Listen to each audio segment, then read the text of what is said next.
بسم الله الرحمن الرحیم. ګرانو کتونکو د روستم نیوز دی خصوصي پروګرام سره ستاسو ورور ستاسو قربا عمر خاکسار یو وارې بیا ستاسو په درانه خدمت کې حاضر دی. کتونکو څنګه چې تاسو ته پته ده په 8 فروری به په ټول ملک کې عام انتخابات کیږي. د نورو برخو پرنګ په ضلع مردان تحصیل روستم کې هم د انتخاباتو دغه تیاری چې کوم دی په زور او شور سره شروع دی. ټول سیاسي ګوندونو خپلې خلې ځلې کې تیزوالی راوستی دی. زمونږ د انټرویو سلسله چې کوم ده هغه هم دوامداره ده. نن مونږه د عوامي نېشنل پارټۍ خلکه ان 21 ټاکلي شوي امیدوار جناب احمد علي خان صاحب خپل پروګرام ته رابللی دی. هغه نن مونږ سره میلمه دی د عوامي نېشنل پارټۍ د منشور حوالې سره او د الیکشن 2024 کې چې دې ته کامیابي ملو شي دلته دې هلکه کې کم مسایل دي د هغې د حل لپاره هغې څه سوچ څه فکر لري د علاقې د تعمیر ترقۍ لپاره هغې سره څه پلان دی په دې ټولو باندې به انشاءالله دې سره خبرې اترې کوو. احمد خان ډېره زیاته مهرباني د وخت راکولو. زمونږ د پروګرام اولنۍ برخه د پیژنګلو ده. نو ټولو نه اول تاسو خپله پیژنګلو کې چې تاسو څوک یې او د کوم ځای سره ستاسو تعلق دی. بسم الله الرحمن الرحیم. او عمر بھائی لا ټول نه اول خو ستاسو او ستاسو روستم نیوز د ټول ټیم ډېره زیاته شکریا ادا کوم چې مونږ یې راوبللو او مونږ له موقع راکړه چې زمونږ اواز د عوامو ته ورسي. څو پورې چې زما د تعارف تعلق دی نو زه څنګه تا ته معلومه ده چې زما تعلق د دې سودم د خاورې سره دی او د روستم تحصیل د پلوډرې د کلي سره تعلق لرم او د دې خاورې نه یم او د دې خلکو نه یم. احمد خان ټول سیاسي جماعتونو خپل منشور قوم ته وړاندې کړی دی. عوامي نېشنل پارټۍ هم د خپل منشور باقاعده اعلان کړی دی. الیکشن 2024 حوالې سره تاسو چې د کوم منشور اعلان کړی دی هغه زموږ کتونکو ته اړوند دی. زما په خیال خو عمر بھائی په ټولو سیاسي ګوندونو کې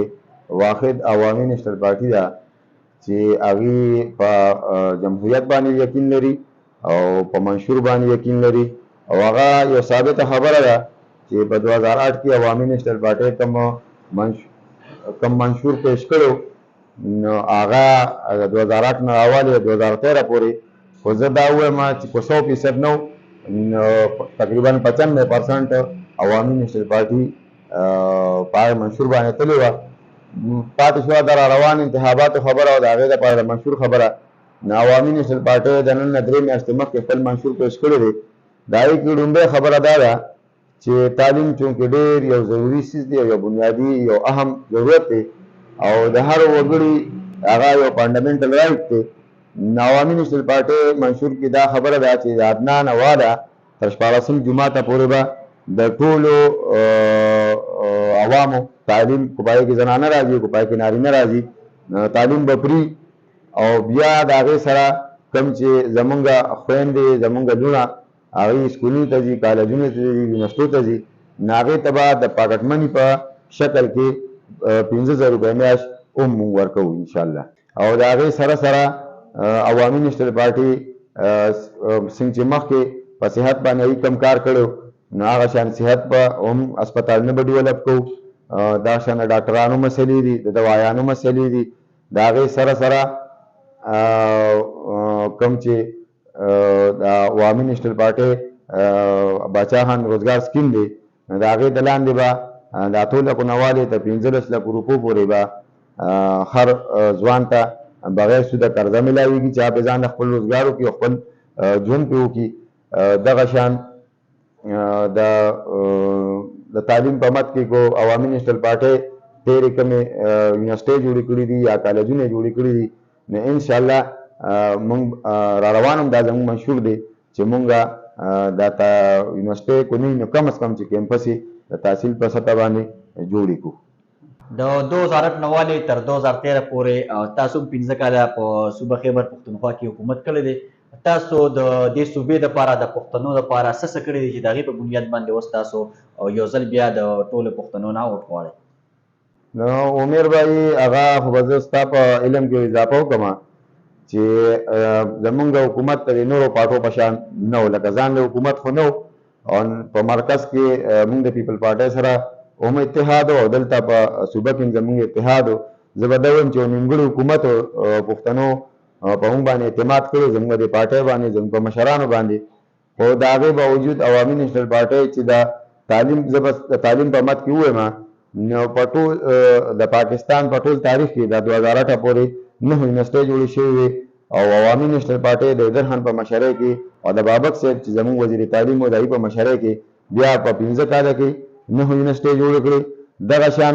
د زنانو کالجونه په پاکستان کې د 2008 پورې 46 جوړ شوي وو 45 جوړ شوي وو او بیا زموږ په حکومت کې 46 کالجونه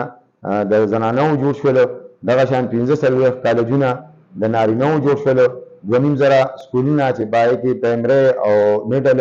بیا ټول سکولونه اپریډ ګول د میډل نه های ته او د های نه های سیکنډري ته دغه شان کالجونه اپګریډ کول. بیا د استاد د نوکرۍ او د هغې د سکیل مسله چې هغه اوس پی ټي سي استاد به په 100 سکیل کې برتي شو او په 100 کې به ریټایر شو. د هغې لپاره یو فریم ورک جوړول او هغه اوس الحمدلله چې پی ټي سي استاد تر 18 پورې تر 60 پورې لکه هغه تللی شي. نو دا د عوامي نیشنل پارټۍ تا ته ما سرسري صرف د ایجوکیشن خبرې وکړې. دا شان کو د صحت په حوالې سره موږ وګورو نو د هغې نه مخکې تا صرف کو د مردان موږ ووایو چې صرف په مردان کې په هغه ټایم کې 2008 کې یو د جنکو ډګري کالج او بیا حیدر خان او زموږ د پارټۍ د ملګرو د دې الکې د ملګرو چې په هغې کې سهیل باچا او زموږ ګل حمید رور الله پاک دې وبخي او زموږ د ملګرو په کوششونو باندې زموږ په دې چې دا په هغه وخت کې پی کې 29 وه په دې کې صرف 3 کالجونه د ډګري کالجونه د جنکو جوړ شول. یو په ساولډیر کې یو په کاټلنګ کې او یو دلته په نوي کلي کې. دغه شان د نوي کلي د شهبازګۍ نه چې راوالې نه تر رستمه پورې کوم روډ دی دغه شان د کاټلنګ روډ دغه شان د بونې د امبېلې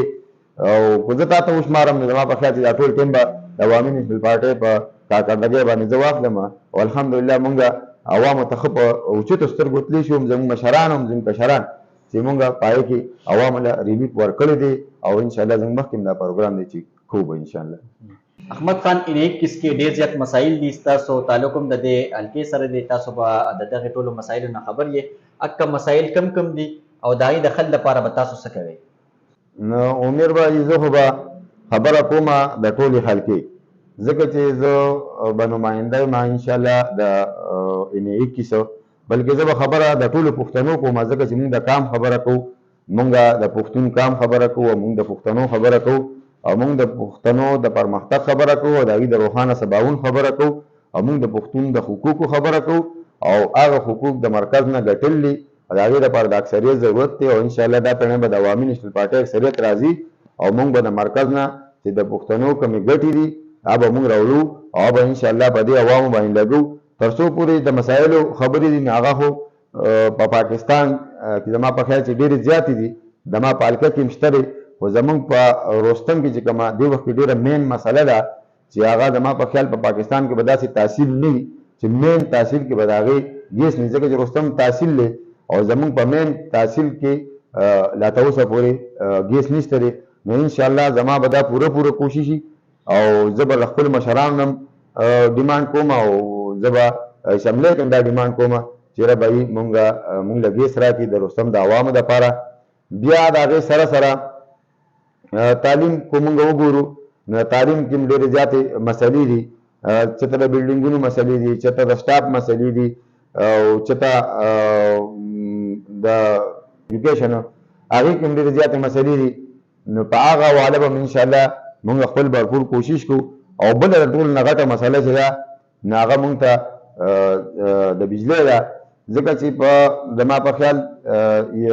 په 52 کې یا په 54 کې دلته یو رجسټریشن جوړ شوی دی په اوسې کې او د هغې نه پس چې دا څونه آبادي سیوا شوه او دا څونه خلک سیوا شو نو هغه ګریډ دی او خلک سیوا کېږي آبادي سیوا کېږي نو دې لپاره د ګریډ جوړول او ټرانسمیشن لاینز دي نو دا ټول زاړه شوي دي او بوسده شوي دي نو دا دې باندې کار کول او بجلی هغه ځایونو ته هم بجلی رسول چې کوم ځای کې لا تر اوسه پورې زموږ په حلقه کې داسې ځایونه شته چې په هغې کې بجلي نشته نو هغې ته بجلي رسول او یا کو د کمیونیکیشن د روډونو خبره شي نو هغه هم ستاسو د مخکې دي نو انشاءالله په دغې باندې به هم مونږ خپل کار کوو څونه چې زمونږ نه کېدی شي او څونه مونږ به خپل کوشش د هغې نه هم سیوا کوو چې یاره مونږ عوامو له ریلیف ورکړو د عوامو خدمت ورکړو ځکه چې موږ به دې جذبه راوتي یو دې میدان ته چې را موږ د دې کام خدمت وکړو او موږ مخکې چونکې سیاسي کورنۍ سره تعلق دی او کلي کور سیاست موږ کوو او په هغې کې بلا تفریق کو یو سړی د پارټۍ ووکړو کو یو سړی زمونږ د کلي ووکړو خو موږ څه خدمت کولی شو ټوټه بوټه کو هغه د تاڼې په حواله کو هغه د کلي کور د جرګو په حواله نو الحمدلله موږ کړی دی. د خلکه اینه 21 ټولو عوامو لپاره ستاسو خصوصي پیغام بسوي؟ دا اینه 21 عوامو لپاره خدا خصوصي پیغام دی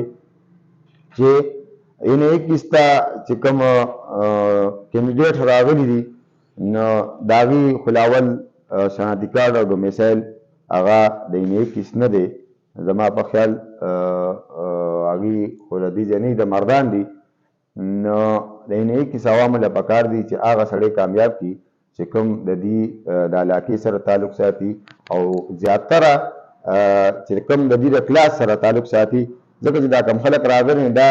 د اینه 21 د عوامو د کلاس نه دی خو د یو څو کسانو د کلاس یې وي به خو د دې د کلاس نه دی دې د خپل کلاس خلکو له ووټ پکار دی او د خپل علاقې خلکو له ووټ پکار دی او هغه چا له ووټ پکار دی چې چا بیس سیاسي دی او چا کې د خدمت جذبه او سیاست څوکۍ د خدمت لپاره نه کې د تجارت لپاره او دا کم خلک چې راغلي دا خو د پخوانه تجارتیان دي او دوی په سیاست باندې تجارت کوي او اسن تجارت کوي او په سیاست او تجارت لپاره کوي نو دوی هغه چا له ووټ پکار دی چې څوک سیاست ته خدمت لپاره کوي. یو جهان مننه ګرانو کتونکو دا د عوامي نیشنل پارټۍ خلکه اینه 21 ټاکلي شوي امیدوار جناب احمد علي خان چې دوی د خپل پارټۍ منشور او د الیکشن کې د کامیابۍ وروسته چې دوی سره د